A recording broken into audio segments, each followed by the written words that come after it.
New yung nagbabalik, ASM-10 Electra attachment. So dito ginamit ko shockwave si Pogi, tal si Pogi, iniper si Pogi, knockdown si Pogi, pinatay si Pogi. So dito yan, meron pa isa sa likod, dumapa ang Pogi. Ayan, tamang black plates, tsaka tamang tapon tayo ng bombaya. Ayan, nagtapon din siya ng smoke kasi dudugtag niya, gumamit siya ng anong class yan? Nakalimutan ko. Basta yung class na yan, no? Ayun, no? Ayan, nagtatago siya, yeah. So syempre punta muna tayo dito sa taas, diba? Tamang hintay lang tayo sa shockwave natin, yeah. So dito tamang hintay lang tayo. Naka miss D pala siya. So ayun, meron akong shockwave. Pagpunta ko dito, ginamitan ko ng shockwave. Tapos si Pogi, hiniperang Pogi, patay si Pogi, yeah. Nice try sa'yo, boss. So dito naman kanyo papunta kung may paa.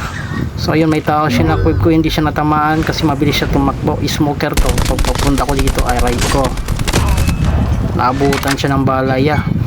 Nice try sa'yo, boss. GG's. Akin na tong loot mo. For more videos like this, please follow.